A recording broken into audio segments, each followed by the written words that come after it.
Yep.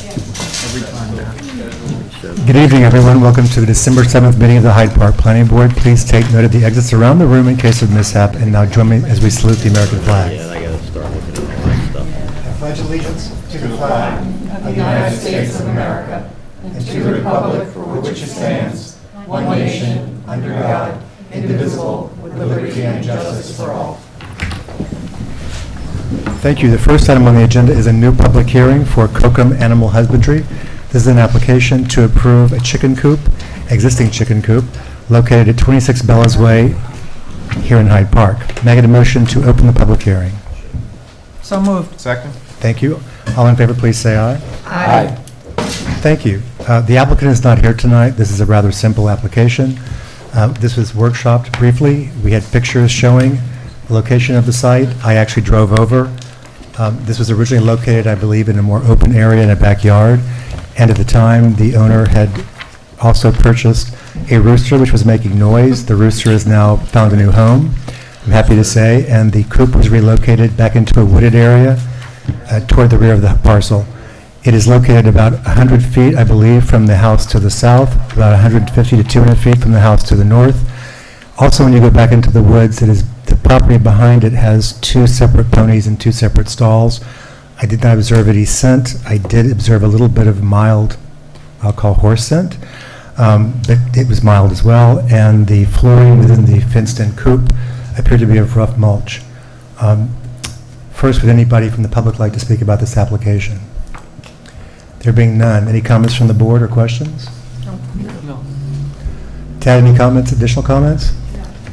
I want to thank the Kokums as well as Councilman Lombardi for meeting me that day and taking me on the tour. Just as a reference point, there was originally a complaint about noise. There is still, I believe, another rooster around, it appears, the neighborhood or something, so there might still be some sound, but it's not coming from this site. Any other comments?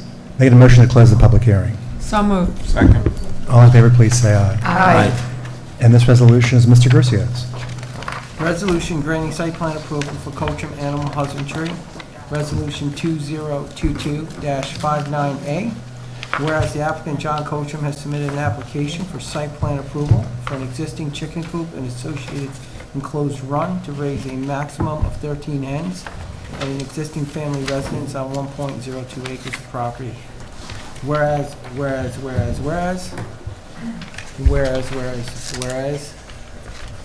now therefore be it resolved that the planning board hereby approves the site plan and authorizes the chairperson or his authorized designee to sign the site plan after compliance with the following conditions. 1, payment of all fees. 2, revision of site plan set to organize as a bound document signed, titled, and numbered to the zoning administrator's satisfaction, and including the animal husbandry setback table. Second. Is there any further discussion? No. All in favor, please say aye. Aye. The motion carries unanimously. The next item on the agenda is a continued public hearing. This is Camp Victory Lake. They're seeking approval for a master plan as well as the Phase 1 of the master plan, which includes a large sanctuary or church. This requires both site plan approval and special use permit approval. May I get a motion to reopen the public hearing? So moved. Second. All in favor, please say aye. Aye. Thank you. As a reminder, we're here tonight, Mr. Sander, I'll give you time, don't worry, I'll blather on for a bit.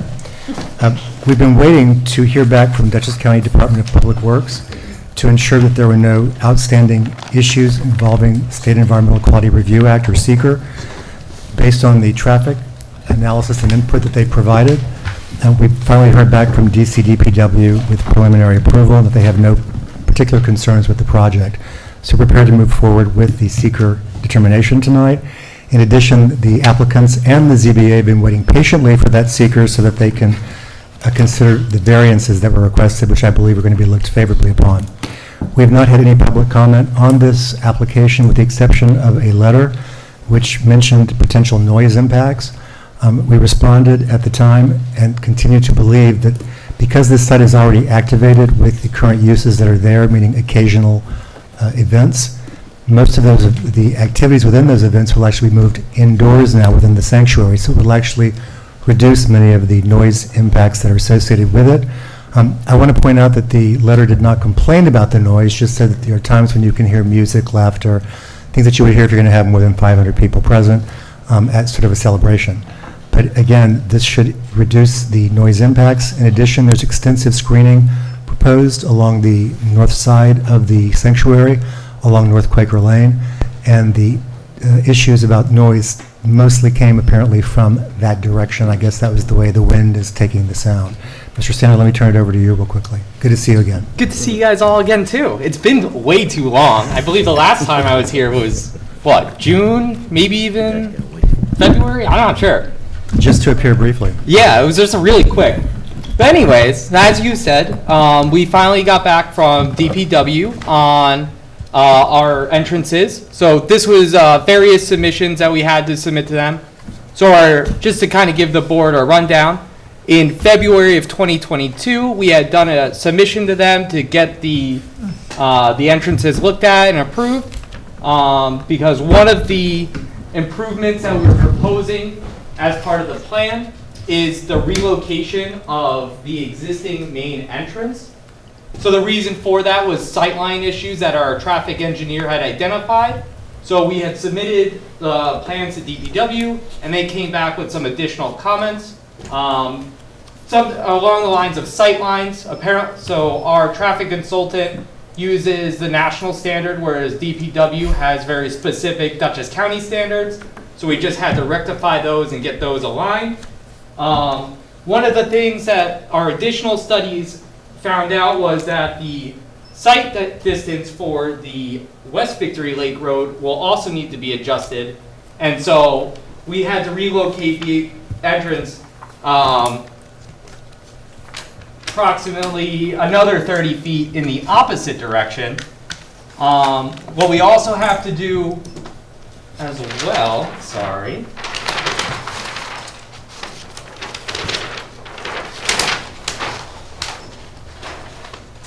This is the main entrance, sorry. So one of the other improvements we have to do is carve back on the existing hillside a little bit. So it's a little regrading, also to improve those sight lines, to have us meet in the middle. And then this sheet depicts our adjustments to West Victory Lake Road. So as you see, the existing drive comes down this way. We have to move it approximately 30 feet to the west.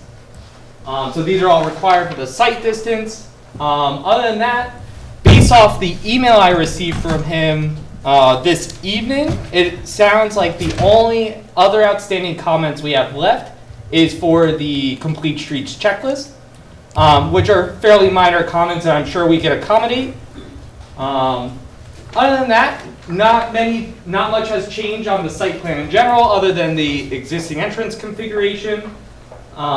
What we're hoping to get is secret determination tonight, as Mr. Dupree had said, so we could go to the ZBA and get our two variances.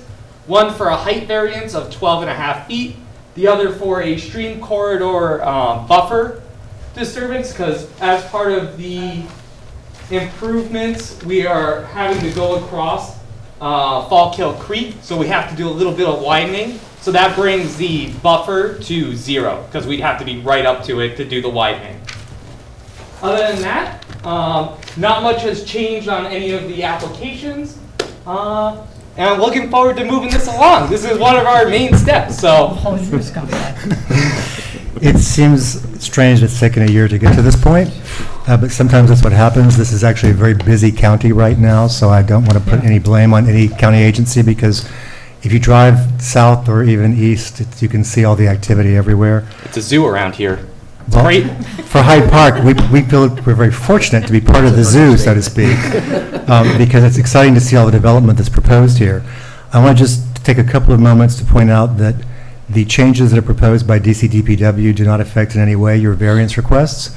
In addition, while you discussed having to have 0 for the buffer area, as part of the ZBA's requests and back and forth with them, you were doing some additional plantings around the stream to basically rehabilitate and provide more habitat for various animals there. That's why I think we're going to be seen favorably. Also, this board previously recommended, I think about a year ago, that they grant both variance requests. Any comments from consultants? No. Any comments from the board? No. See, it's a complacent board tonight. No, normally I'm ready for you. That's why I'm here. Why You guys are the go? most prepared board I go to. Well, we could ask you a lot of questions. if Go you for want. it. That's what I'm here for. So we have a Part 2 and Part 3 prepared. Has everyone had a chance to review the Part 2? Yes. Thank you. And the Part 3, so we can adjourn this before we do the determination resolution. When would you like us to adjourn this to, the 18th, or January 18th, or February the 1st, or When is the next ZBA meeting? the end of, next week? Next week? It's on the 15th? Yes, they accelerate it because otherwise it would be right around Christmas. Okay. Yeah, I think that should be fine if we want to adjourn it to January 18th. Can I get a motion to adjourn this to January 18th? So moved? All in favor, please say aye. Aye. Thank you. And this resolution, I believe, is going to be Me. Ms. Dexter. Resolution adopting a secret determination of significance negative declaration for Camp Victory Lake. Resolution number 2018-66A. Whereas, now therefore be it resolved that the planning board hereby determines that the project as proposed will not result in any significant adverse environmental impacts, and that a draft environmental impact statement will not be prepared, will not need to be prepared. Second? Any further discussion? All in favor, please say aye. Aye. Motion carries unanimously, Peter. Amazing. Congratulations. Thank you, everyone. It's been a long journey. I'm glad we made it to the finish line. Kind of. I also, We're not there yet. Checkpoint. Closer. Checkpoint. Wait, I believe we can see the finish line in sight. Yeah. We're at a I safe point. can see the rope you're going to be running through as you, with your chest. I also want to thank our consultants for working on Parts 2 and Part 3 on this. nice. Bonnie was particularly careful with threshold analyses, and we did have a back and forth about how, even though it lists the assisted living facility, potential impacts because of the closeness, but honestly, again, by moving things within the sanctuary, it's going to actually lessen any potential impacts to them as well. So you just checked out small to moderate. Peter, yes? Yeah, so, so you come back on the 18th, so, as far as, I don't even remember what the last site plans were, but. It's a while ago.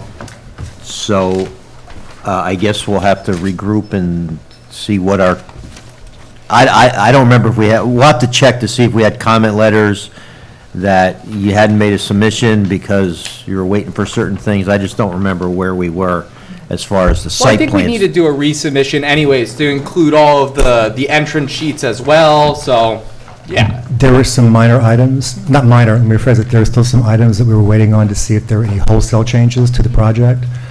Most of those, I believe, were Bonnie's actually, Peter, but we can check. Okay, I know we had a SWIP, and I don't, you know, I'll look. I don't remember where we were. I think we had some comments. You may have addressed them, or we may have said, let's just kind of wait Yeah. for a while because they were minor. So why don't we both check, and we'll talk like well before the 18th, all right? Works for me. Cool. Last year, February? No, this year, February. Oh, this year? February? Oh, well, that, yeah. that's what Yeah, I it meant was to say. February 10th, I think, their last submission Yeah, that here. was your last submission. Yeah. It's been a while. All right, been so quite let's, some time. let's just all check so that, you know, Yeah. the 18th is. like, Does it make productive. sense to maybe schedule a call, you, me, Bonnie? Any outstanding comments, or? Yeah, why don't we wait till after, I mean, wait After till the after, holidays? yeah, let's wait till after the holidays, so this way it gives us a chance to kind of look through where we were and where we're going. Perfect. And we won't be having this back on until the 18th, but if you need to have anything else, any kind of offline meeting or something to discuss, just let us know. In the meantime, congratulations. For those who may be listening or watching, this project actually goes back 17 Yeah. years. When it was first just discussed conceptually, and I was still green behind the ears, I can promise you. It did take the organization a while to raise the funds to go through this, but Ann and I were on the board that long ago. But I do want to point out that even though it seems like it took a long time ago, that was just where it started getting discussed. We actually didn't have the application until relatively recently. In the interim, we had the improvements to the wastewater treatment facility, et cetera. But you guys have done an admirable job, and I want to thank you for your patience and also my colleagues for their patience as we kept waiting for the drip of information know. to come forth. So in the meantime, have a very Merry Christmas, Happy Holiday, and we'll see you in the new year. Thank you, everyone. Thanks for letting me take up some of your time. Really appreciate it. Thank you. Consultants, I'll be bothering you sometime this upcoming month. Thank you. Thank you.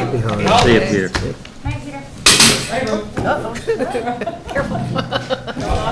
Making a random. The next item on the agenda is Bellafield, Plan Unit Development Phase 2 Final Development Plan.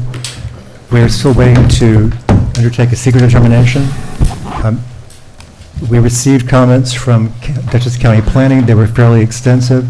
I will point out that mostly they didn't seem to rise to secret. However, there was the sort of threaded throughout, there seemed to be a comment that this somehow is going very far away from the concept plan, which does seem to rise to the level of seeker. So I decided that it would be more prudent to wait and push that one out to the next meeting. In the meantime, give the applicants a chance and an opportunity to respond to those comments. So let me turn it over to the Bellafield team, Mr. Boudreaux, Ms. Van Tile, Ms. Leibold. We have just a little technical. Uh-oh.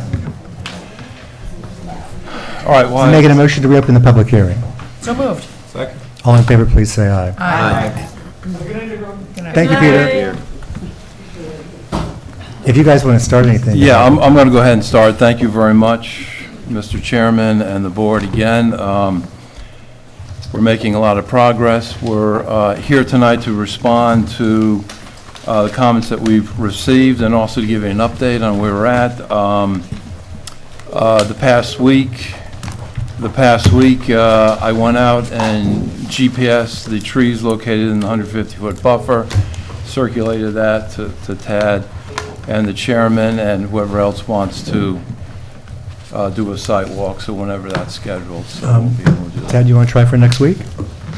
Okay, I'll just pop in the office and we'll try to set, we'll set a date. Okay. Give a couple of dates and send you some times. And if Okay, anybody else wants to join us, I'll, Now, it's pretty heavy in there, isn't it, Larry? Yeah. I mean, you it's should let very- you should let the board know that about, the conditions.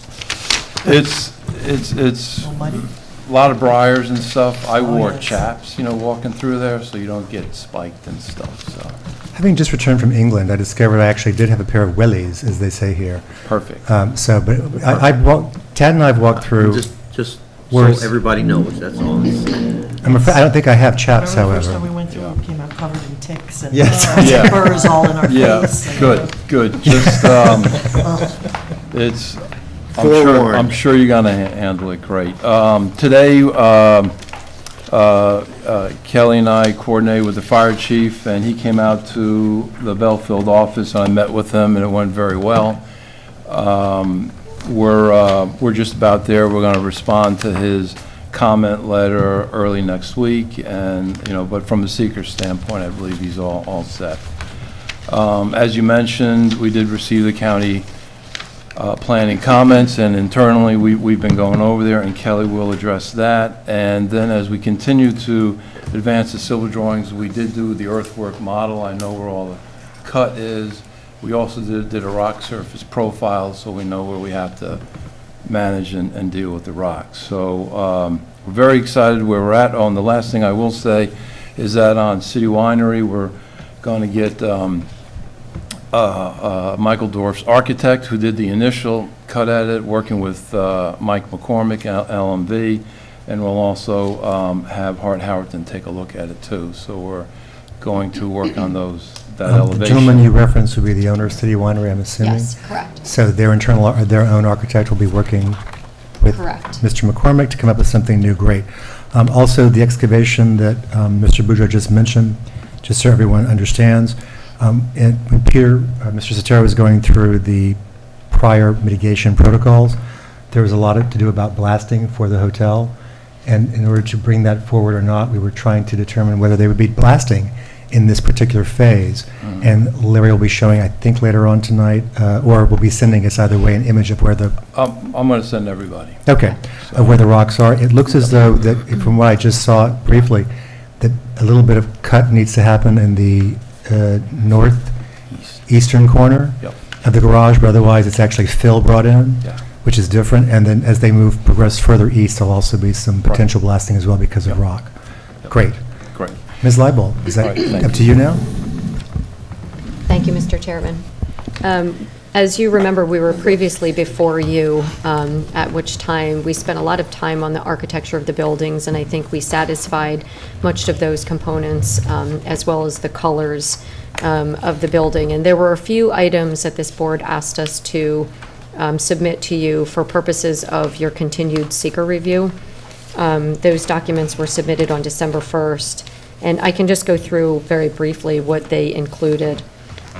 The first item that the board wanted to see was an updated ODA, and if everyone remembers, this is the Operational Development Agreement. Is that what it's called?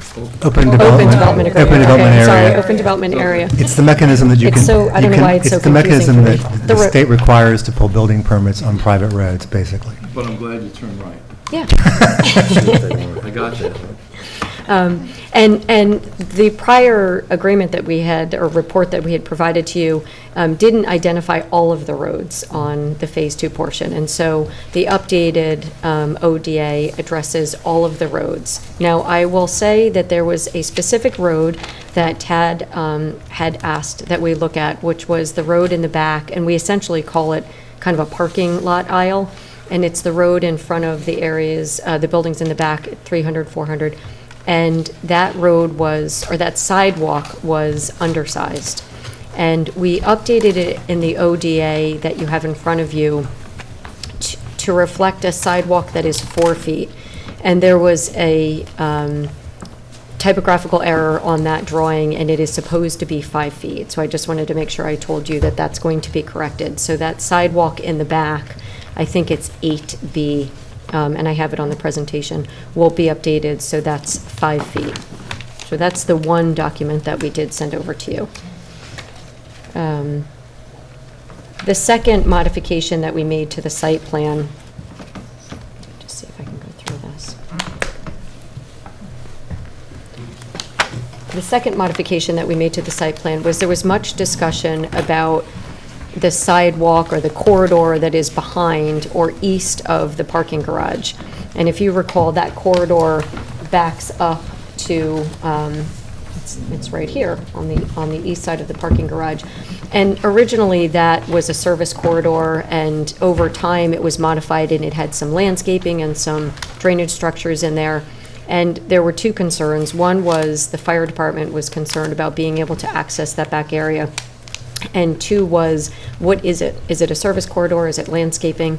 And we thought, in the interest of public safety, that it was best to make that a true service corridor so that is accessible to the fire department.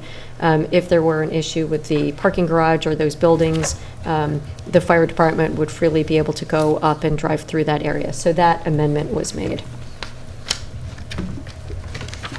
Thirdly, the bar.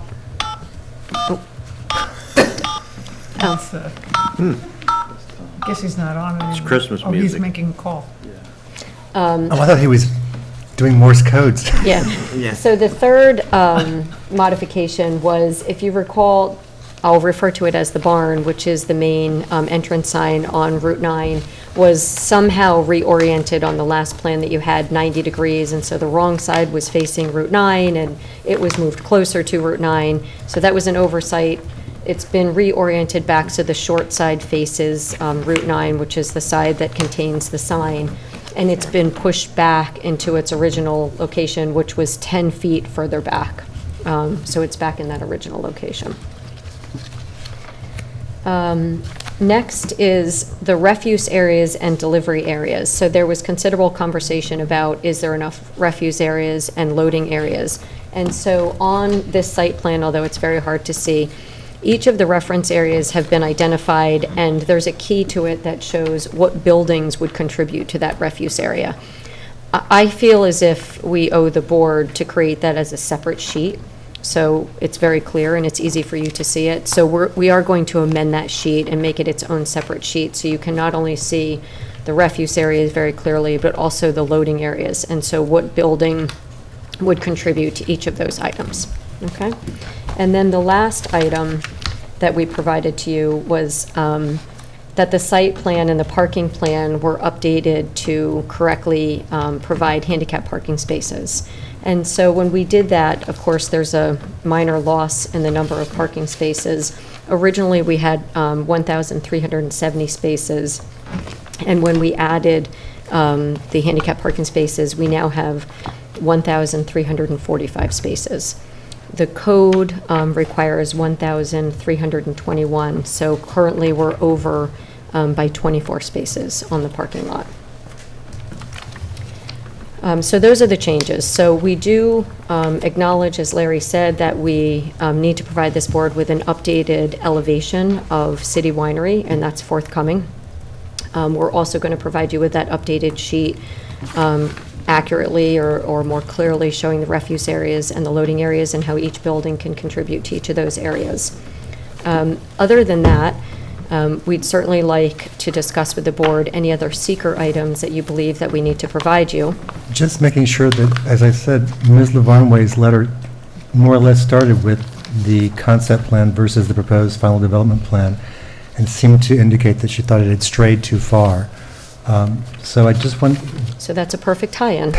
Yes. So since we all met, we have received the county's referral letter, and I want to just remind the board that this is a collaborative effort, so we wanted to discuss with you some of of course, we've read her letter, I'm sure you've read her letter. We believe that our plan is the best plan, and we think that we've done a great collaborative effort with the planning board, its consultants, the subcommittees, et cetera, to get to this point.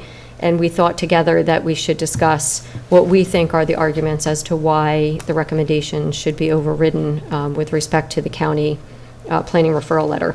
I just want to remind the board, because sometimes I think we lose sight of why we're here, but the purpose of General Municipal Law 239M really is to identify pertinent intercommunity issues. And so county planning reviews the plans and documents that we provide to them, and they're supposed to identify countywide considerations and how a project may affect adjoining municipalities. And so that's the statutory purpose of 239M.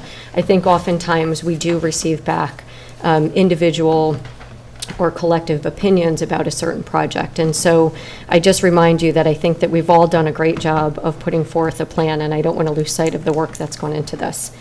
So with respect to Heather's letter, if it's okay, I just thought it was best to go through her 5 conditions at the end. We can certainly read through the individual letter. The first reasons that she wanted modifications to the plan is with respect to the building connectors. And she suggested that they be removed in favor of standalone buildings as shown on the adopted concept plan. And I think we've all talked about the building connectors at length, and we even have an opinion of the town's code enforcement officer indicating that they are standalone buildings and they are permitted then, therefore, as of right. We've done a considerable amount of work collectively talking about the purpose of the connectors, ensuring that there's an east-west connection. So again, if someone needs to travel through the building, they're able to freely travel through the building. And we've also provided you with information relative to other Main Street buildings throughout Dutchess County where you have buildings that are of similar length. So we provided you information about City of Poughkeepsie and Beacon, and there were some other municipalities. So the buildings that we're proposing aren't unique to Main Street. In fact, they're very often found on Main Street corridors. We also think we've gone to significant lengths working with the subcommittee and the planning board on developing architecture that is favorable to those building connectors.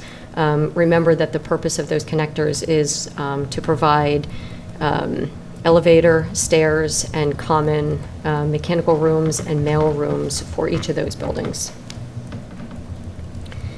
The second item that she raises is that the architecture through the village is modified or has been modified from the concept plan, or it should be modified to reflect the requirements and guidelines included in the Bellafield design guidelines. We actually think we've done a great job on ensuring conformity with the design guidelines. We've included variation, varying colors, different types of architecture, modifications to roof lines, varying window sizes, varying roof types, and so forth. And we think that it very much reflects exactly what the Bellafield design guidelines intended. The third item that she raises indicates that parking along Main Street between buildings 700 and 800 and 900 and 1,000 should be reoriented as parallel on-street parking and not angled parking, and the overall building-to-building width should be reduced accordingly. Again, we think that the parking is certainly very, very critical to the success of a project. And so if a project is underparked, of course, we know what the consequences are. In order for us to provide the sufficient parking that we need, in addition to the remainder of the site, but clearly along Main Street, angled parking is critical. And we think that we've done a tremendous effort on working on creating sidewalks that allow pedestrian free flow movement, as well as landscaping and various types of plantings along that edge. Those sidewalks will encourage outdoor seating or outdoor areas, and certainly will allow for free flow of people walking through that area. We think that those parking is certainly critical to the success of the retail businesses along that area. We did also provide the planning board with a rendering that shows what this would look like with the angled parking. And by no means do we think that this looks un-Main Street-like. In fact, on the ends of each of the building roadways and on the corners, we have extended sidewalks to kind of buffer the landscaping. And we think that this is certainly critical to the success of the project. I just want to interject something here. One of the oldest villages in this state is Southampton, which is the South Hold of Southampton. And all the parking is angled there as well as in East Hampton. I didn't have time to take the pictures, but and they also have pretty much the same width as sidewalks, and it's one of the most successful retail destinations there is in the area. I don't want to tell you how much they get per square foot for rent because we can't get that here yet, Yeah, but one day. exactly. Okay, thank you for that. While we're talking about parking, even though this wasn't contained in one of her building requirements or conditions, we just wanted to talk about her comments relative to the site being overparked. And so we believe, again, that as indicated before, parking certainly can be the success or the failure of a commercial facility. So I know many of you up here have been involved in commercial projects in varying purposes. And if we don't show these retailers that we have sufficient parking, that's one of the immediate issues that they're looking at when they decide whether or not they want to come to this particular plaza. Notwithstanding, we want to make it very accessible for people to visit this site and use this site.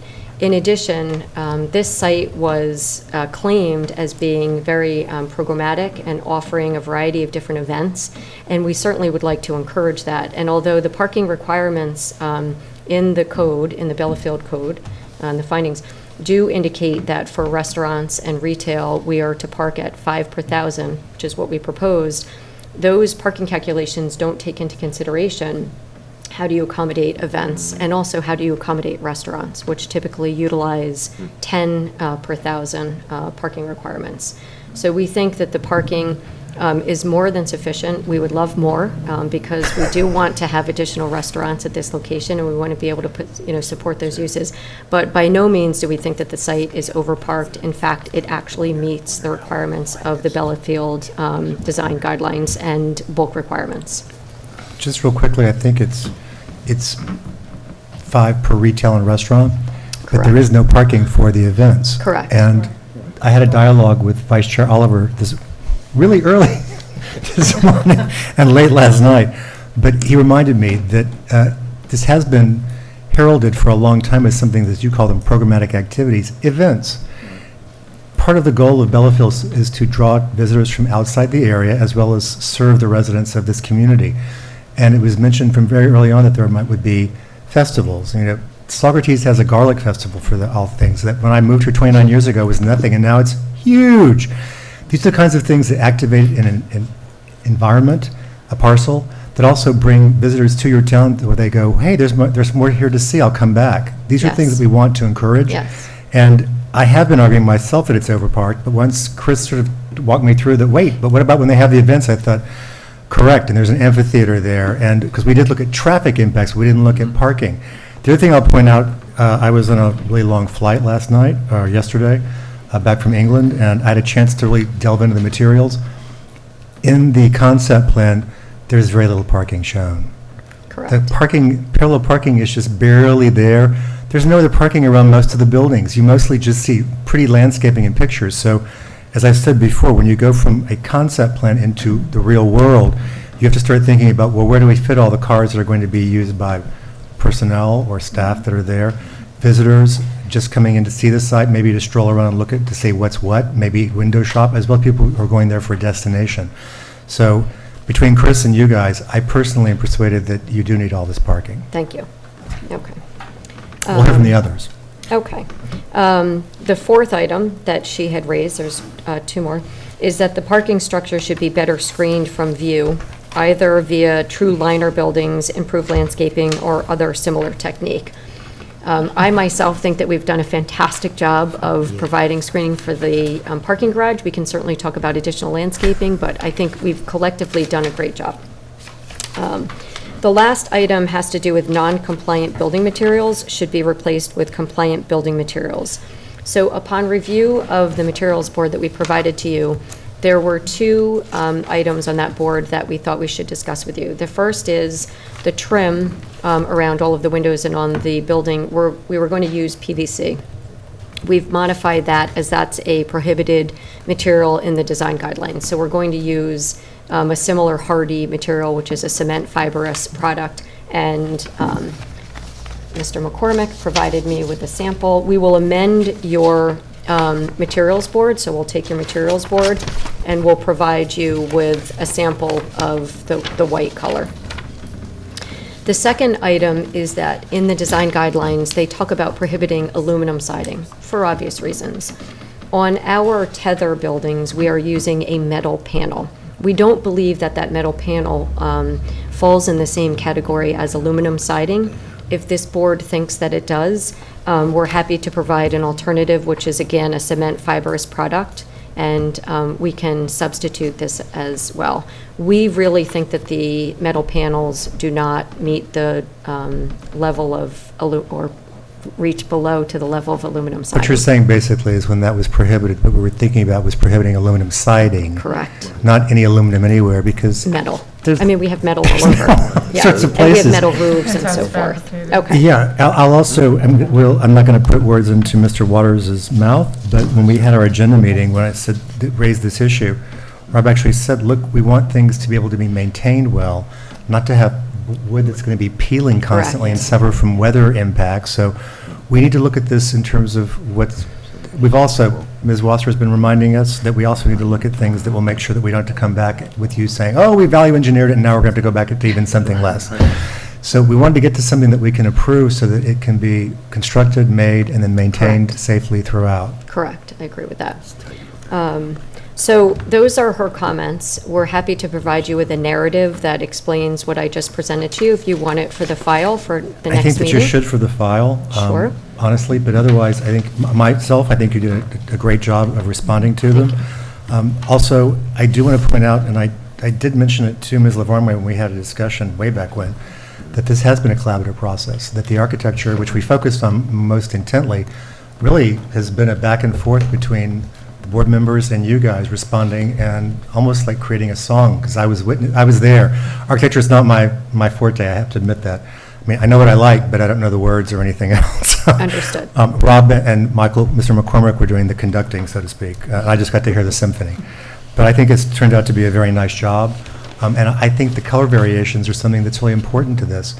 I went back and I read the minutes, and when Ann first introduced the idea of organized chaos in the July meeting, I think that actually has been met, because at the time I went back and looked at the plans that were submitted, you actually did have repeating colors over and over again Yes. in the same Yes. form. And that wasn't looking very, it didn't look like it was organically constructed. It was like, okay, we're just going to do the same thing over and over again. Yes. And you've achieved, to me, and I think to the rest of the board, a way to move beyond that.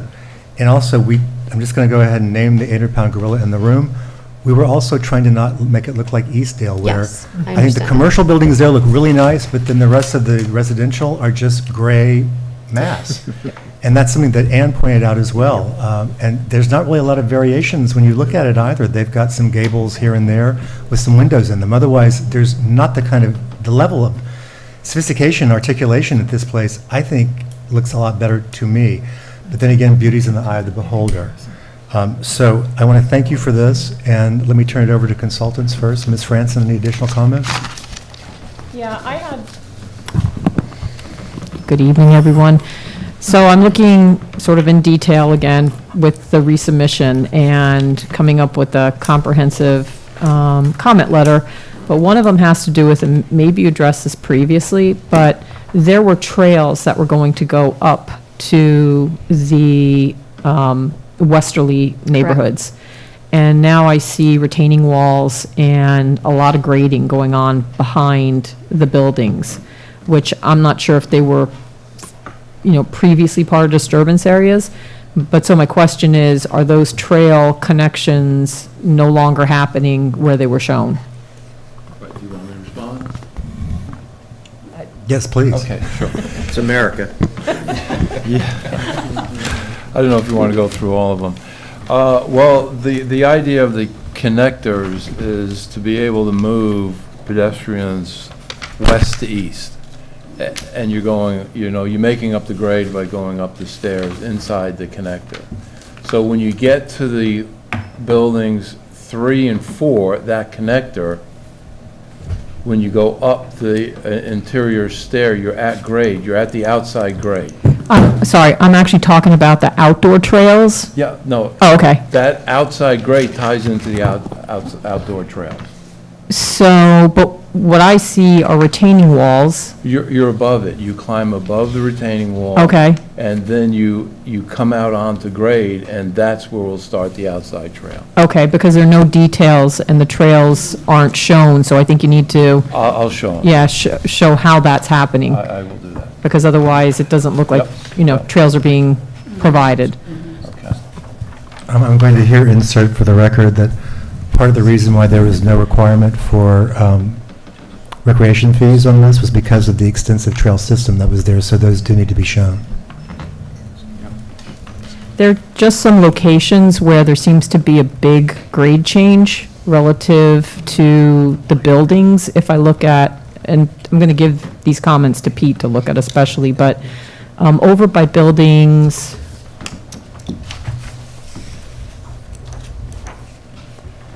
sorry, let me get it.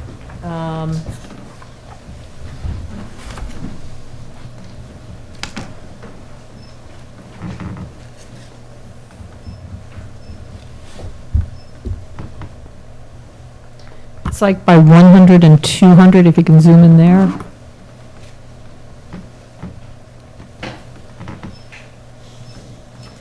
It's, if you look at the buildings in that area, so a whole series of them are, if you look at the first floor elevations, I think they're around 116. Okay. But one of them's 132.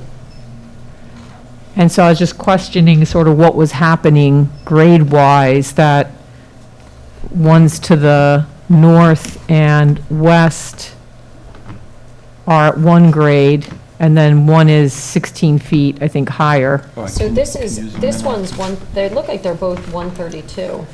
So it might be a typo. This one's 132 and this one's 132. Yeah, Oh. and then the GFE is a garage, so the garage is at 118.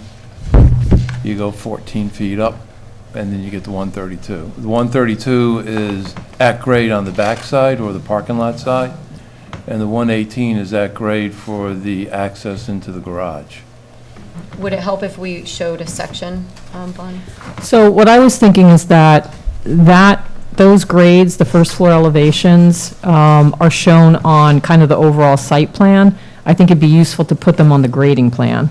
The finished grade elevation? Yeah, so Okay. that they're related to Okay. the actual grading plan. And also, the top and bottom of the retaining walls to get a sense of what the heights are going to be Okay. for those retaining walls. I didn't see yet, with the retaining walls, it said segmental block. I think we will want to see details as to what actually, how they're going to be faced, what they'll look like. Okay. Is it Well- safe for me to say that most of these comments are relative to site plan and not necessarily seeker?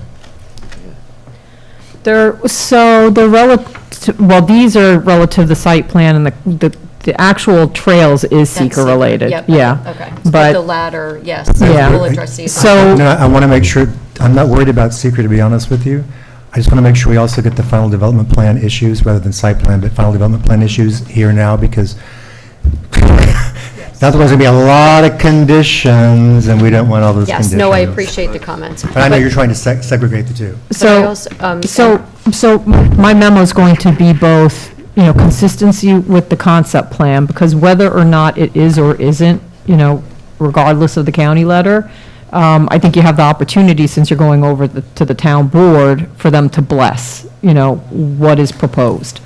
So it's both, so the memo's going to get into sort of the variations from the concept plan, anything regarding seeker that has to be addressed as part of a consistency review by the planning board, and then actual sheet-by-sheet comments on the site plan itself. when do you think that you're going to have that memo? These 2 days, I'm working on it. Okay, that's This is, fine. no. This is just, she's agreed, thank you again, to just work on this for the next 2 days, nothing else. Yeah. Okay. Because I can look at it holistically, and part of it's, we get these updates, and I just, looking at whatever's here now, that's it. And then if there's more updates, Okay. that's fine, so. I think the other thing is that if you look at the concept plan had an outline of what the village was and that phase.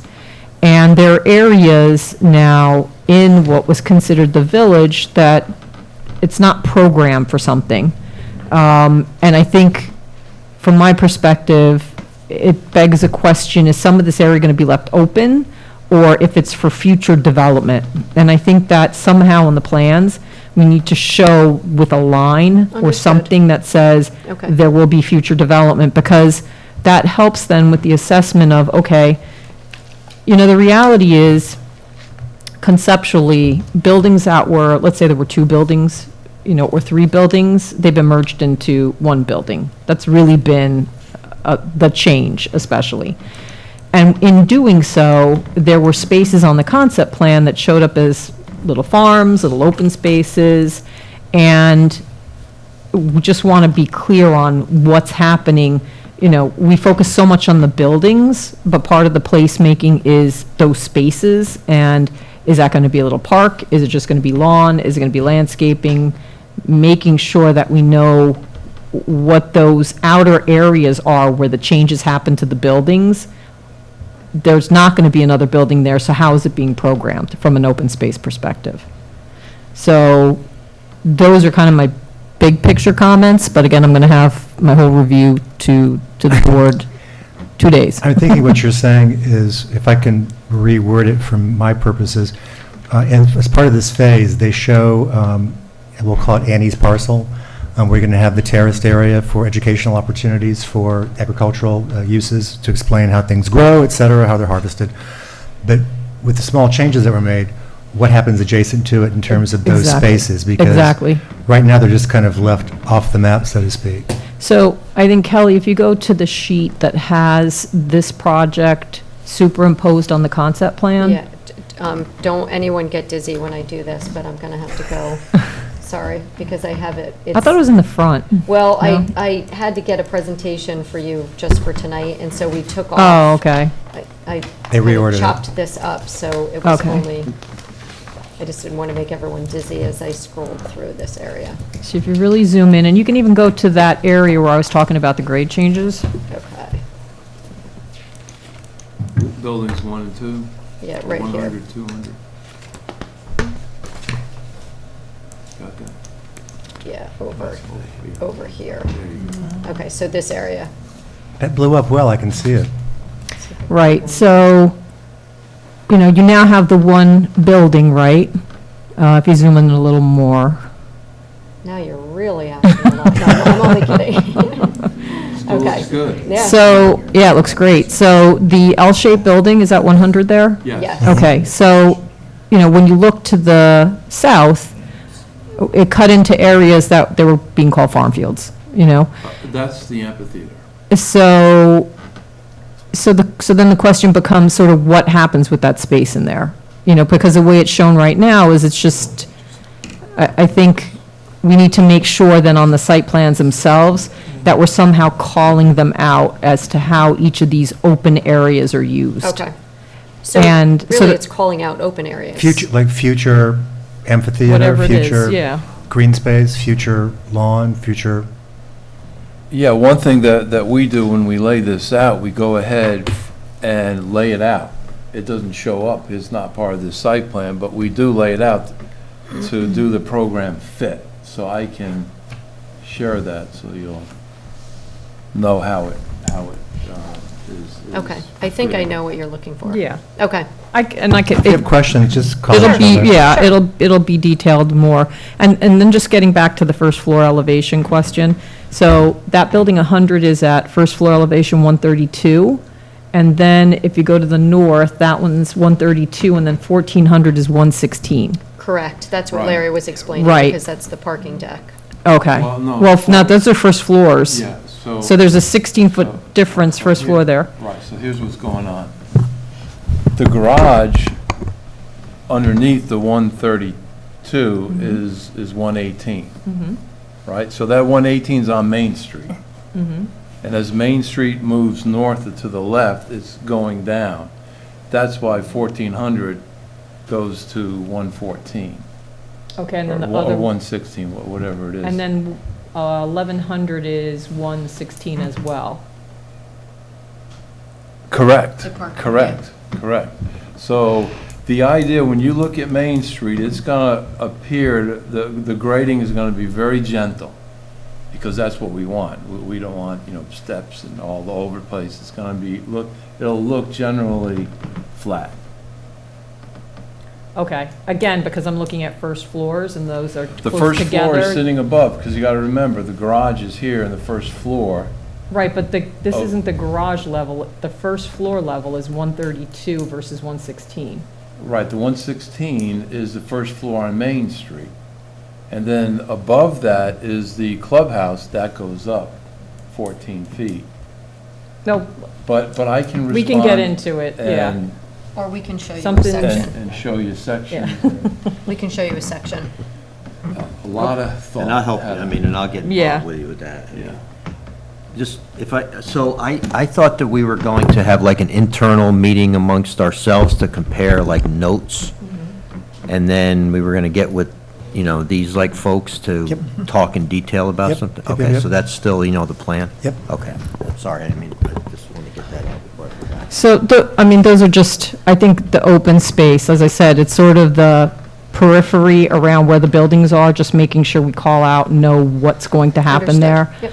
Also, to differentiate between future development areas versus, only because this isn't touching, everything that's shown here is not the entirety of what was considered the village center. So that's why I think it needs to be called out.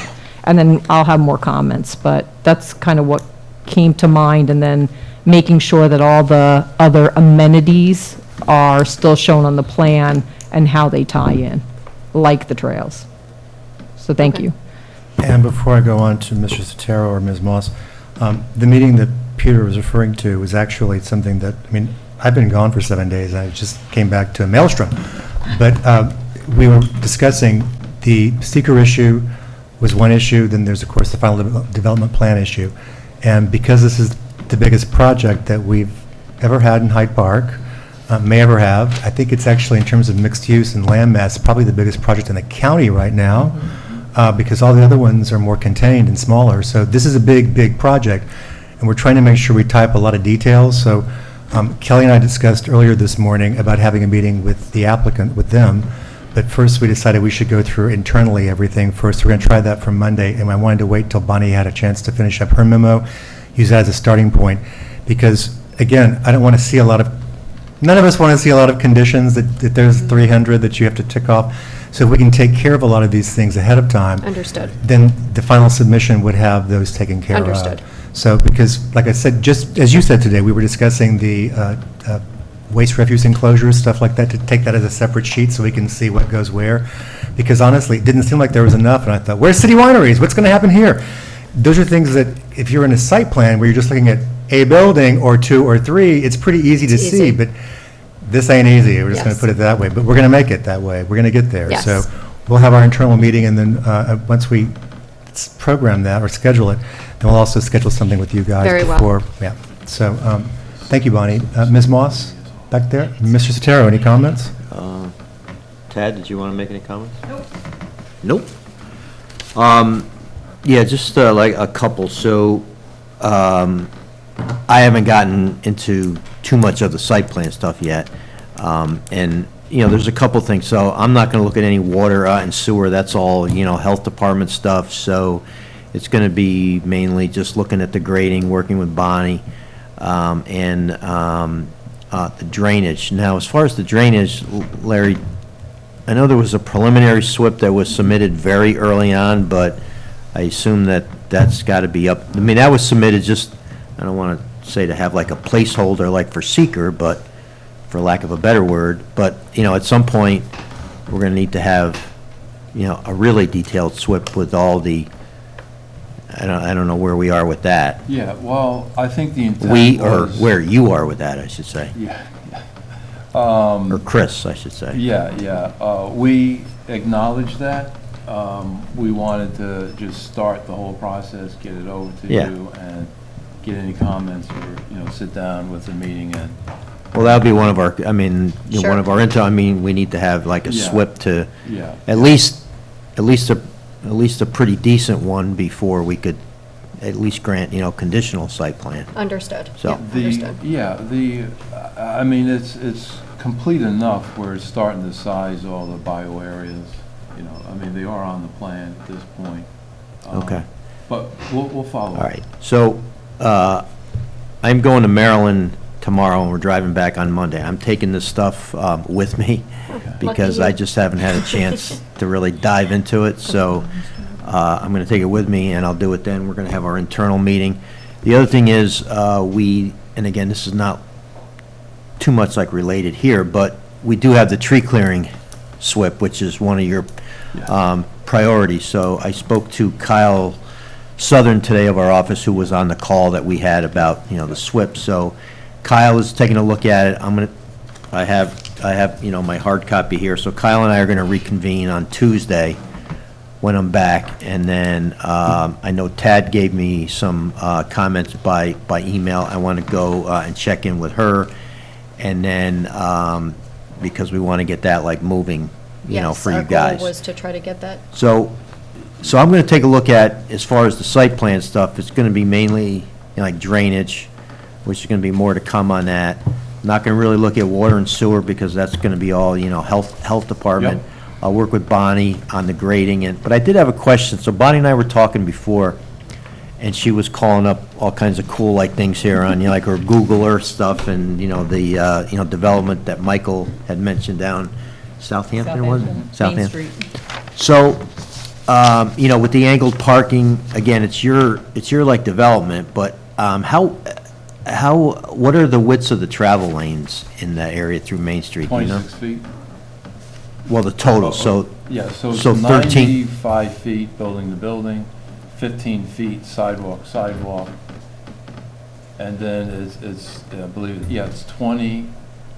just, the travel lane width, what's the Yeah, travel? so it'll be 13. 13-foot travel lanes? Yeah. All right, well, if that's the case, I don't think that's too bad then. Because I was just thinking about, cars that are pulled in on an angle and then having, to back out with cars coming down, like the road, but as long as you have, as long as it's not a, 11-foot like lane, there's a No, little, it's- there's a little more like room to Sure. back out. Very, to very have good some air. question, and one of the things that we did is we went, Google Earth is great, and you can put right in there, main streets. And we went all over the country, and we measured building to building. We measured building sidewalk. We measured, and this thing here is exactly what the most successful main street Okay, dimensions are. all right, so I don't really have that much at this point. We want to get you through, the tree clearing, Yeah, like. I Go did ahead. want to say that plan is in bid right now. I'm sorry? The Oh, the grading- tree, the yeah, tree yeah, clearing yeah. plan. You said that Yep. that you were going to do that. Yeah, so, I'll have stuff like done, Okay. and then So we're going to have our before we internal move meeting. on, I wanted to just have a little quick discussion, because we have some newer board members. Over the years, we used to consider stormwater to be part of seeker. Joe Berger, actually, the engineer, is the one who argued with me one day vociferously that it really shouldn't be, and because you're going to get a SWIP or not. In other words, the details will be worked out into that area. Now, I've argued that there are times when it needs to be part of seeker because I remember the first hotel project we had on the CA property. Stormwater was such a big issue there, if you recall. It drove design changes, so we did not want to close seeker until later on. But in this case, I'm just referring to this because you said sort of placeholder for seeker, but we know where the stormwater detention ponds are going to be, the bioretention. It's maybe Yes. not fully sized Right. yet. That's the They're difference. planned out. Yeah. Right, so I think, but, I'm confident we have enough, for seeker purposes. Thank you for saying What's that. already been submitted, or else I would have, I brought that up in, my email the other day with, looking at the prior, seeker findings, but, so I think we have enough, but it just, in terms of, I'll have to look and see what that preliminary SWIP was, and how much it has to be, updated before we get the conditional plan, but we'll work it out.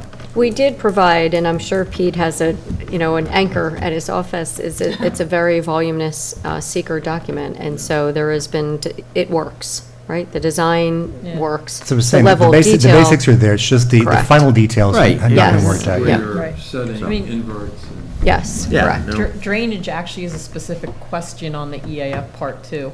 That's why I think, that's what I said, that's why you've got to address it Yeah, to a it's a certain seeker level. To a issue. I certain don't think level. any of us here debate that it's not a seeker No, issue. because, well, Mr. Berger. That's why I said anyone Well, here. I think the issue that's being argued is to what level of degree of Before you can design proceed you have to to provide. seeker. And so we Right. provided sufficient information No, to we're show good for from seeker. seeker. We're good for In other seeker. words, Yes, th- yeah.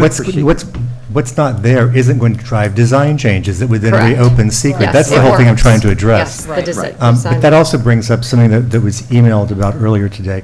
As part of the mitigation measures for the noise impacts for blasting, there was supposed to be a pre-blasting ambient sound level Noise, test. right. And then post.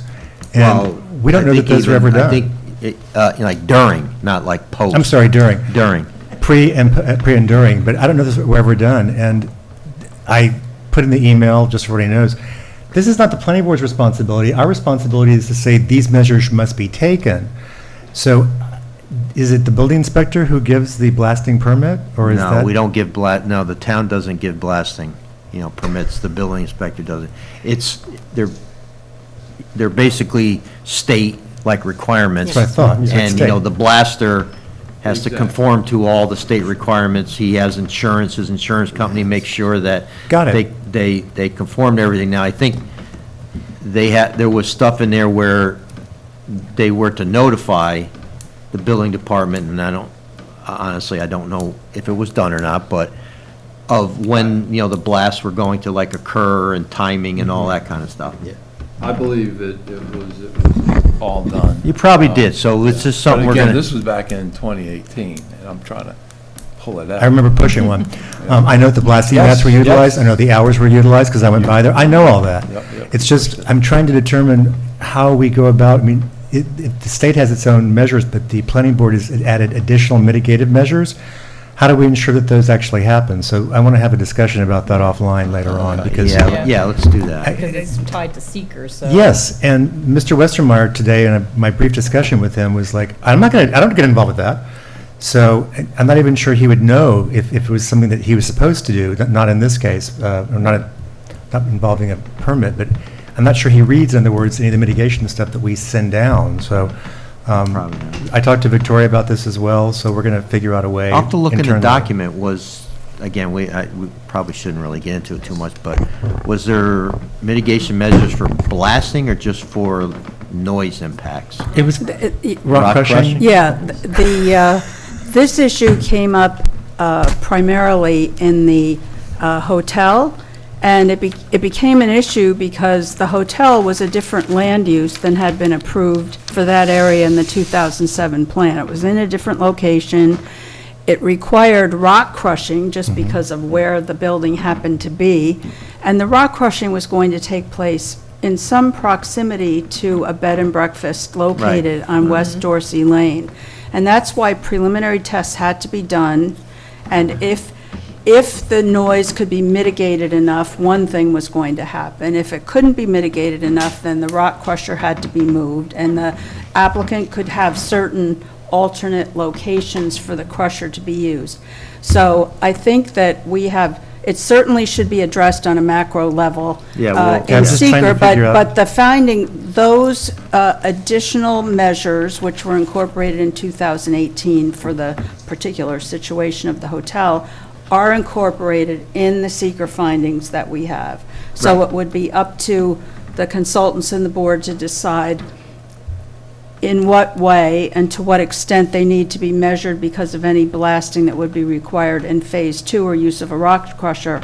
I think one thing we can say definitely is that the village neighborhood is much more internally located in the site, right? It's not so proximate to residential or hospitality neighbors, and so, but nonetheless, of course, all measures would be employed, and I think your site plan resolution would be the instrument which would dictate who has to sign off before. Yeah. I mean, Bill I'm not sure we will- followed you know, through that whatever. well with Yeah, that those last are all time. things we can go through, and as far as I remember, and Tad could correct me if I'm wrong, I don't remember town receiving any complaints in regards to, the blasting or, noise from, the hotel from, surrounding like neighbors. I mean, I'm sure I would have heard about it. Tad, you don't remember anything, right?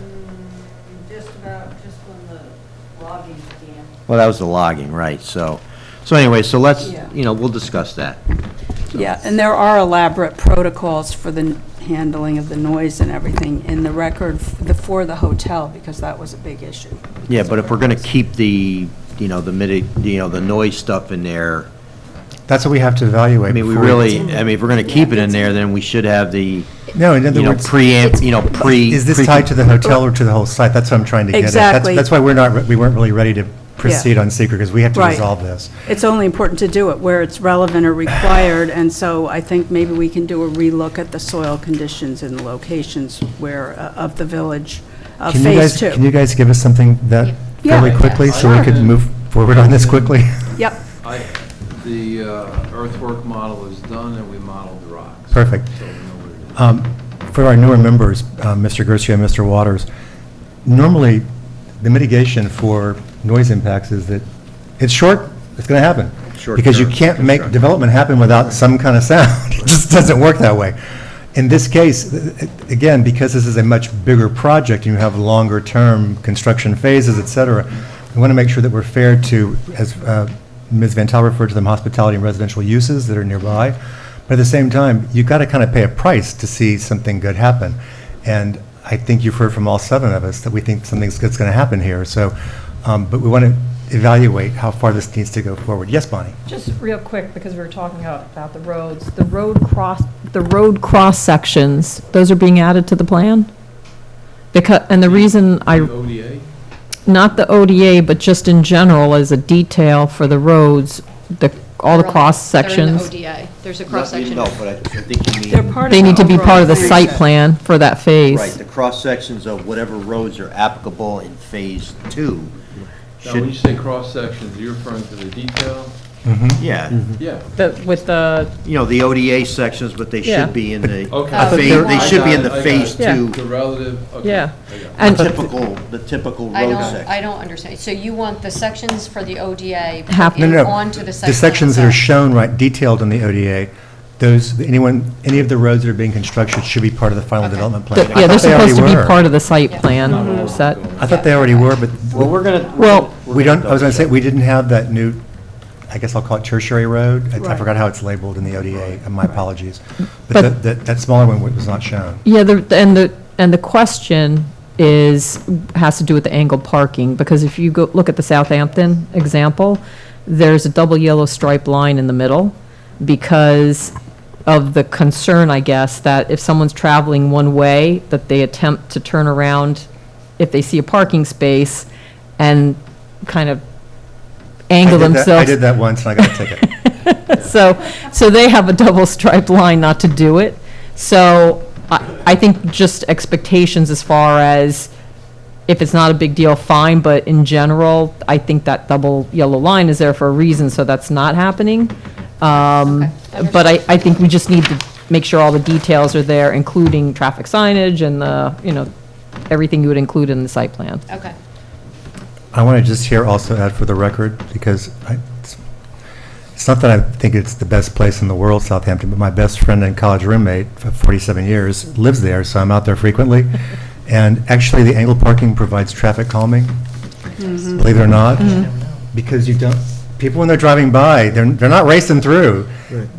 Ann was out there with us for that matter. She knows you're really looking for that darn parking spot. Right. And so you're like creeping along, and also you're having to watch for people pulling out. Right. So, because like I said, it's a natural traffic calming measure as well. And I think that's going to, in this kind of central area, I think that's better in terms of both providing the spaces that you need as well as for safety purposes. You have to swing to pull in. Yeah, you have to swing to pull in This way, you just too. pull out. Yeah, yeah.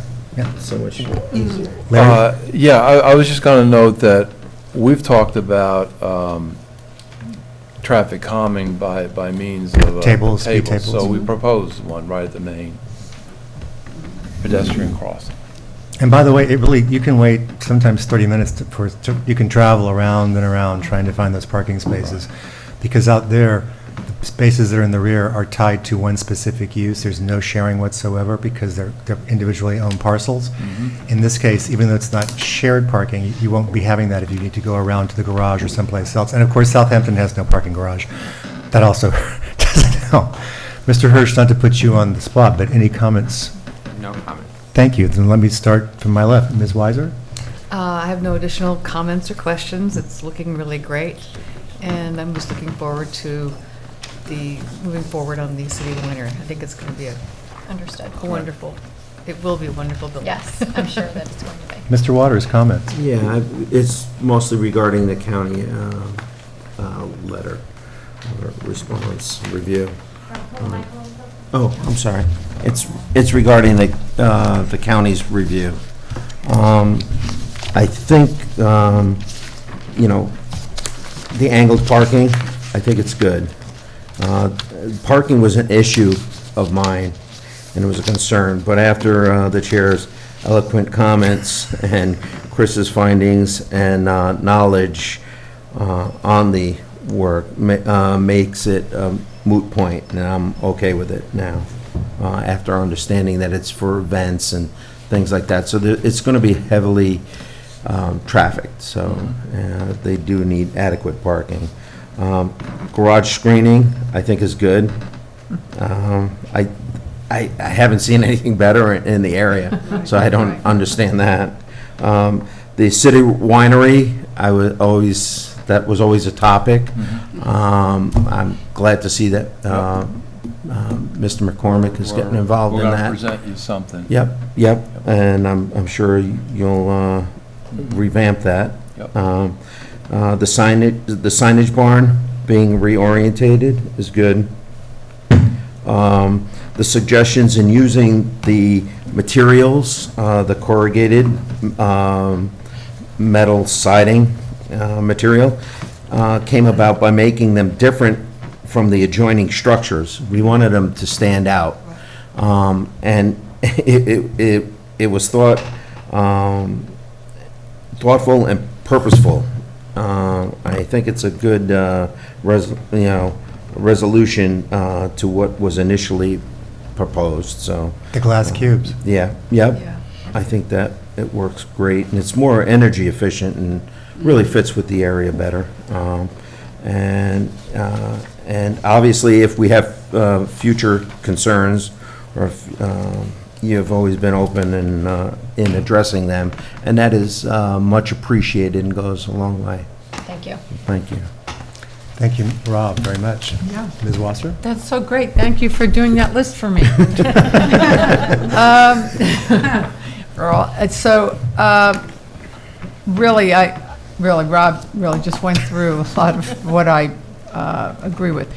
I mentioned it last time, I am concerned about City Winery, and there was some discussion about the function of it inside, and, it's easy to design a building inside out. The challenge has got to work outside in, especially from the west. She referenced the east, but my issue was how it looked actually from the west.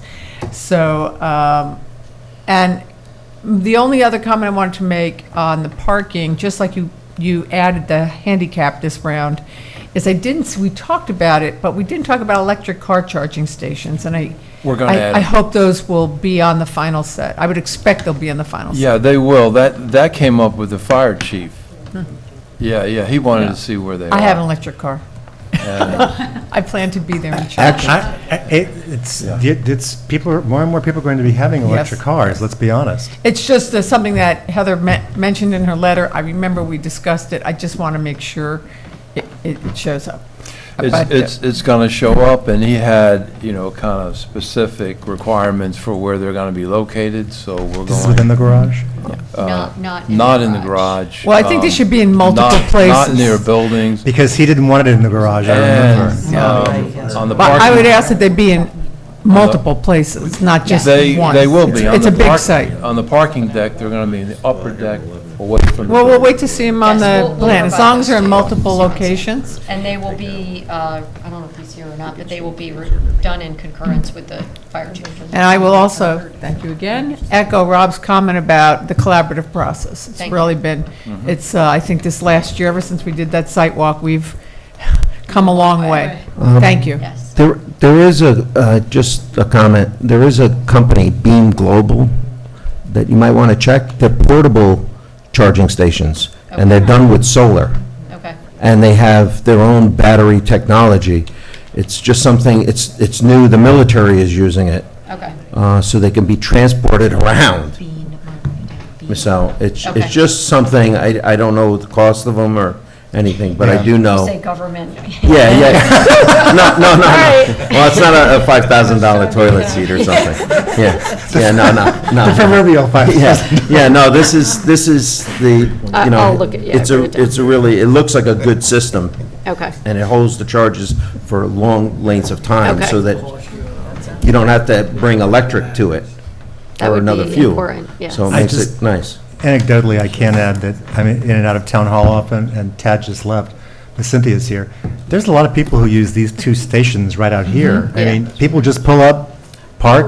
Yeah. Oh, and then leave, don't even come into Yeah. town? that's- No, they're just here to charge their stations. It's okay, that's what it's there for. And this was under, I believe, a state grant. There will be a charge later on, but right now, it's subsidized by the state. Yeah, it ran out. It ran out, so they're probably paying for it now. But at any rate, people like these and they use them, and from our purposes in terms of planning, always thinking about how to activate sites, people who come here don't sit in their cars. Right. They don't go home either. They go, I watch them go down, they go to Emmy's, they go over to Cranberries, they go do something in the town. So this is not a bad thing, in other words. Understood. And Heather's comment was about planning for it, maybe just lay the conduit for whatever. So, Ms. Dexter, comments? I would echo that I feel that there's been so much collaboration. And I was kind of thinking about it from the county standpoint, is that they saw the concept from a year ago, and then they've kind of been detached, and now they're seeing this, and they haven't seen all of the Agree. give and take and all of the negotiations and all of the, I mean, I know you guys have all sweat about the materials and The work. and everything, so it's, I can understand from that perspective that they might be pointing out a lot of things, but. I do too. I think she worked in a vacuum and not maliciously. I think it's just, Correct. it's what she was given, the Yep. task that she was given, and she responded accordingly. Yep, correct. So, building on that, your point by point with the recommendations, thank you so much, because that was, that's what I needed to be able Good. to, think in terms of what I need, so I appreciate that. So there were only a couple of other things. In her miscellaneous, I actually thought that, when she talked about the Dutchess County Public Transit, I'm like, can a loop bus actually, can it go in there and? Sure. Yeah, It of doesn't matter course. that they're private roads? No, they can have stops inside of the private facility. Okay, I want to point out, because I was a representative for the town on the Transportation Council, whatever the full name was, there are no stops. The loop buses here, I mean, there are pre-designated stops, but the loop buses here are just wave and go. So if they go inside, anybody who wants to could actually wave and go, but that's a negotiation that you would have to enter into with the transit system, because there's a cost to that. Dutchess Community College and Marist at one point subsidized, we paid for students and faculty and staff to ride for free. And after COVID, we cut that out because no one was coming to the campus, nor living on campus, but that's something that we're going back into, but there may be a charge, in other words, that you would be undertaken. We do there's a known spot at the southwest corner where a trail rubs into, at this southwest corner, so the corner of Dorsey and Route 9, yeah. basically. Yes, yeah. Where we, for the hotel, we said that we indicated that that's a place where people could be picked up and dropped off, as well as at the entrance to the site for any hotel worker who wanted to go through there. They could take advantage of the sidewalks, or there's supposed to be a rough trail that would lead down to the corner there as we go further. But anyway, I didn't mean to interrupt, Ann. That was a good point. I thought that was additive, and I appreciate it, because I do want to make sure that once, that, Yeah, because, people can access it. exactly. What was the other, where is it?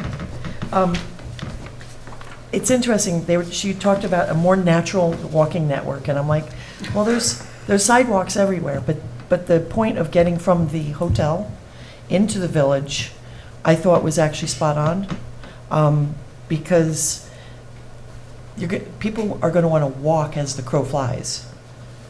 And so they may follow the sidewalks and stuff if they're coming across the street from the culinary, or if they're coming in from Route 9, but if you're at the hotel, and I see that there's a roadway right there, you might be able to accommodate that with a little spur or little ways for people to not have to go north and then go east and then go north again. Okay. We'll Okay, look at so I that. thought that was a good point. And the other good point that they brought up was bike racks, because those are elements of site plan, I believe, and They are. I think it should be something to be thought about so that they can kind of be planned maybe in conjunction with the overall parking layouts and where would it make most sense. So anyway, just thought that was a good point, and I would like to see that. And then just finally, it's so interesting, I just saw something somewhere, how you see all these different things, but electric vehicle charging is becoming more commonplace.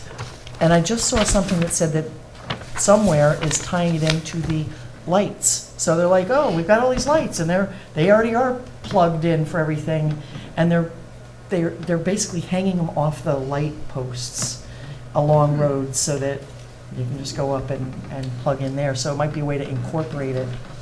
A charging station into a light pole? Yeah. Okay. I don't know, I just saw that and they were like, this is new and this is like revolutionary. And I'm like, Okay.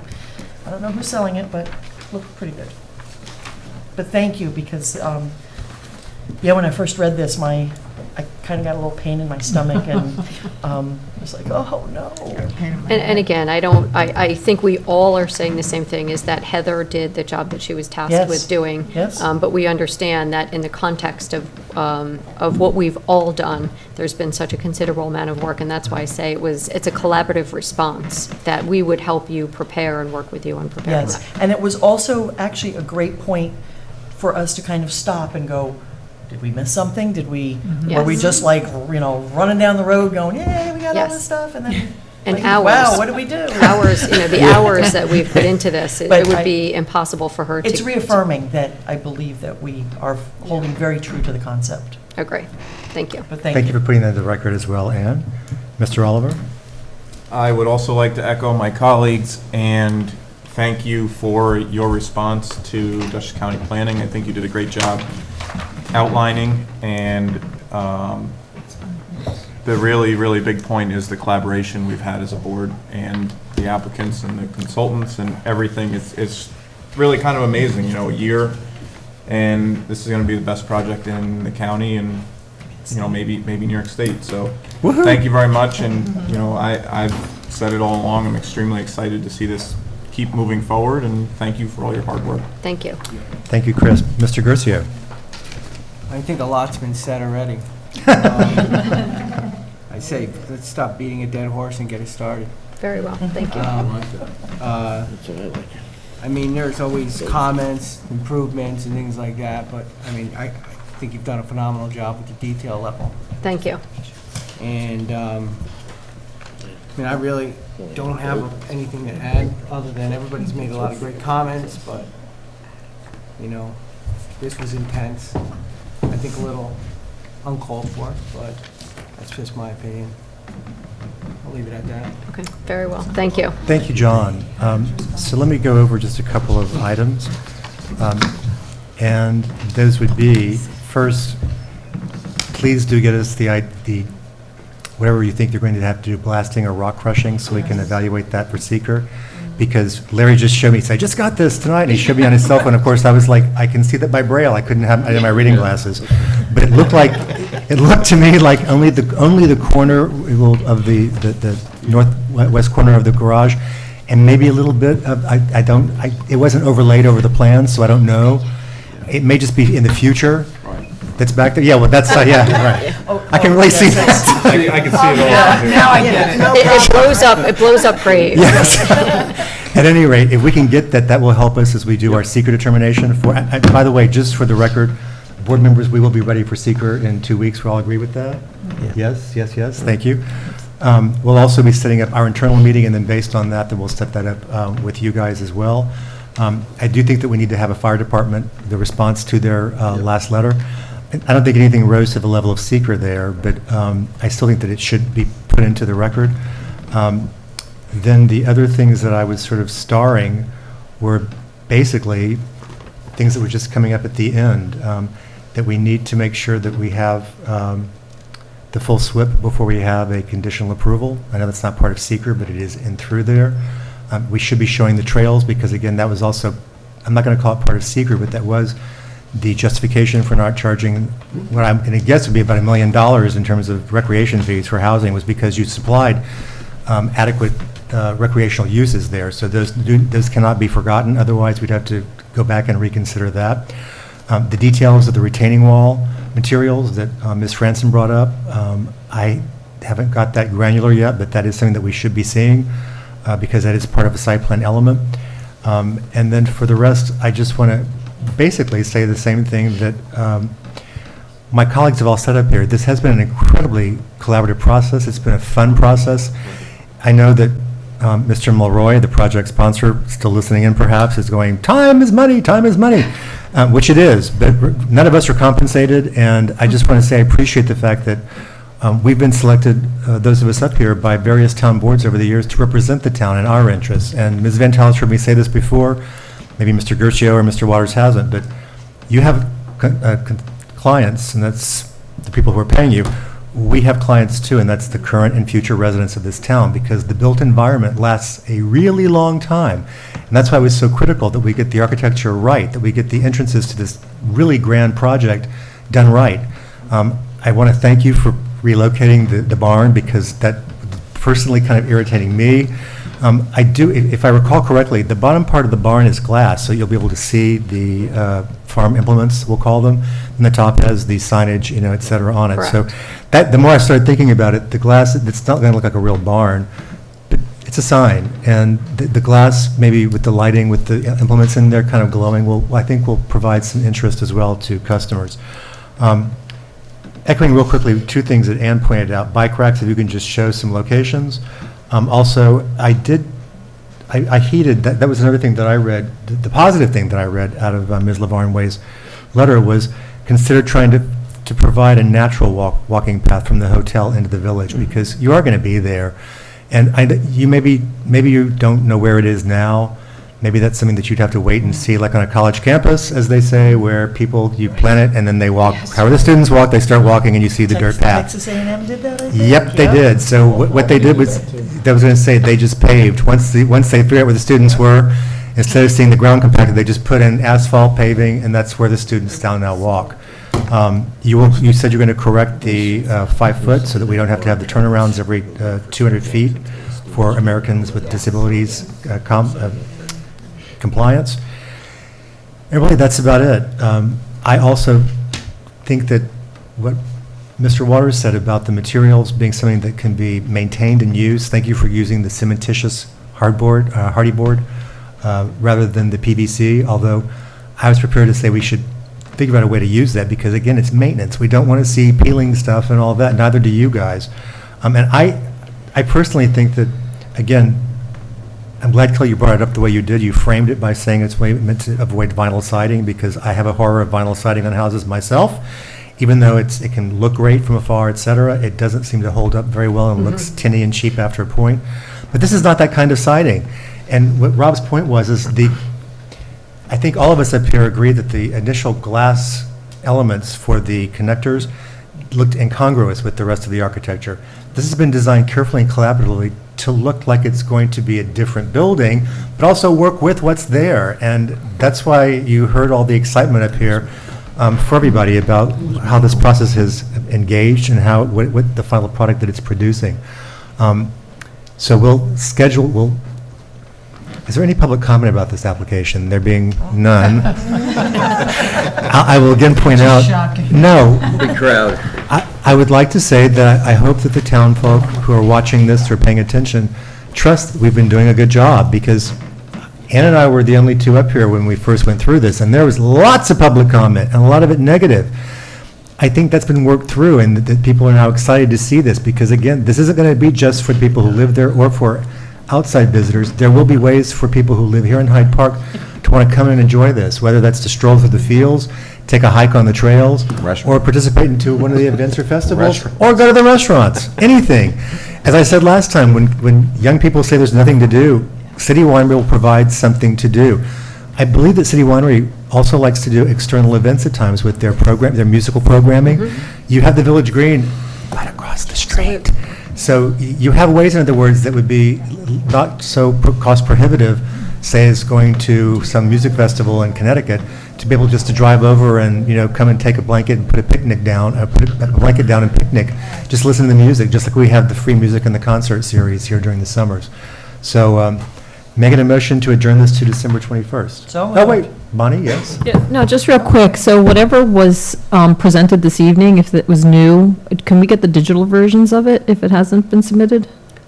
There was nothing new. Okay. Everything was submitted on December 1st. Okay, I just want to make sure that there weren't any new renderings or nothing. Nope, We nothing. don't have the renderings for the City Winery building yet, Not yet. and we know that the building that's in there that's still not going to be redesigned will be made a note that that's not the final design. You'll have to come back for it. Okay, yeah, I just want to make sure everything No, was I on know. the web, It's- thank you. There was some internal discussion. Pete actually said, I'm not sure what I'm supposed to be reviewing. Is it December 1st? Because, and again, you guys were very kind by sending us, it seemed piecemeal, but for the board, you wanted our input early on. You wanted us to be a collaborative part of the planning process. Right. That can get confusing for our consultants does, because yeah. they have other jobs they have to pay Yes. attention to. If you want to call me and just make sure that you have the most updated information that you're reviewing, Yeah, I think feel I- free to do that. I will, yeah, I'll give you a Okay. list. Okay. Thanks. So, thank you, and I got a motion. Do we get a second? Second, To adjourn this to December adjourn. 24th? Yep. I did, yeah. And and I second. Stephanie seconded. All in favor, please say aye. Aye. So we'll see you in 2 weeks, but before that, we'll have a couple of, at least one offline meeting after we have ours. And we will be getting together, we'll have the secret stuff ready, and I hope aimed over for you, because I know you guys did it, you and Victoria did it start. So we just want to incorporate any other details we have inside it. Yes, one more time. We sent around or like Bonnie had sent around an email to, the folks who'll be involved next week. We're looking at Tuesday in the afternoon, but you'll have to weigh in on your schedule, and Victoria. I am free until 6 o'clock when I have a Board of Trustees meeting We'll for be done by college. then, don't worry about it. So then if Sure, it's not you're, going to be at 6 o'clock. No. so then if you're available, I guess anybody else from the board want to participate? Which meeting are we talking about? It's just- now? it's Is it just- the walkthrough it's for just the an in- 150-foot buffer? No, no, no. Something this- details. Okay. This would be It's an going through internal details for meeting to final review- development plan. Right, Ah. to review our site plan. I'll just throw it out to the Okay. people who are Yeah, usually if open during the anybody day, wants- because these three work, these three have some more openness in their schedules. I know, you work, but I mean, they have more openness. They have flexibility, they're more You rigid. gotta kind of tread like Giving you a hard carefully time. there. I'm the only Washlow who doesn't work. Let me just be honest. So, You work. And then after that, if you could let us know next week what might work, if you'd like us to come in with a Absolutely. subcommittee, if we could do, That's why I said you know, if we want to do Wednesday. Instead of just sitting down and saying, let's go through and create the details, I thought it's better for us to create them and then show you guys. Agree. And again, you can say, well, we can respond to that quickly. This one will have to be a condition. That way I know, seeker I'm not so worried about, like I said, once we've Yes. now gone through this. Yes. Because this was a very open, transparent process that we addressed all of, thank you again, Ms. Yes. Leibert, for the way you went through Oh, thank you. her conditions, but that was just what I think was necessary to go through. We'd still like, written narrative for the record, but this was already on the record. Indeed. Yeah. But this is We'll what I hold wanted to see. Wednesday open then, just in case, if you're meeting on Tuesday, then we could leave Wednesday open in case we can meet Okay. next week. But this is what I wanted to see, so now we can move towards seeker. I'm just more concerned with the final development plan because I'm always thinking at the end, and the end, there's maybe a lot to sew up, and I want to get Understood. as much sewed up as we can. We So, agree.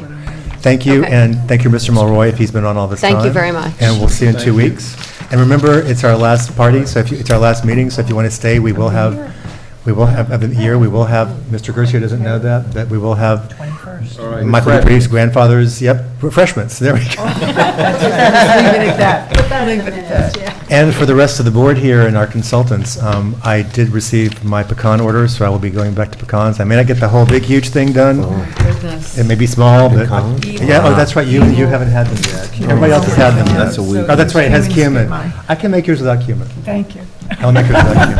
At any rate, we'll see you in 2 weeks. Thank you again. That's the really important part of that meeting. Thank you, Jennifer. And Mr. McCormick, Thank thanks you, for joining guys. us tonight. Sorry you had to Yes. sit back there silently. Mike did a heck of a job, too. All right, here we go. Next, these are the last of the public hearings, so our consultants are free to go. Thank you again, everybody, tonight. Take care. Thank you so much. The next item on the agenda is a site plan waiver request for an in-ground pool and garage located at 50 White Street in Statsburg. Ms. Moss has recommended that we waive site plan review. This is for Sharon Tinbrook, as I said, located at 50 White Street. This is in a statewide area of scenic significance because of its location in Statsburg. It would be visible from various viewpoints from the golf course, but it doesn't change the character of the community, unless anybody has any questions. Nope. This is Stephanie's resolution. Okay, thank you. Site plan waiver, Sharon Tenbrook, 50 White Street, Statsburg, New York, December 7th, Resolution 2022-64. Whereas, now therefore be it resolved that the Town of Hyde Park Planning Board hereby waives site plan requirements for the file entitled Tenbrook regarding the specific request received September 20th, 2022, and as identified in the building permit application dated August 22nd, 2022. Second. Thank you. Any further discussion? All in favor, please say aye. Aye. The motion carries unanimously. The next item on the agenda is for William Clark. This is also a site plan waiver approval for an in-ground pool. It's the replacement fence around it. This is at 22 Valley View Road. It is not visible from the river or the historic sites directly, and Ms. Moss has recommended the waiver. If anybody has any questions? Nope. If not, Ms. Weiser, this is yours. William Clark, 22 Valley View Road, December 7th, 2022. Resolution number 2022-66.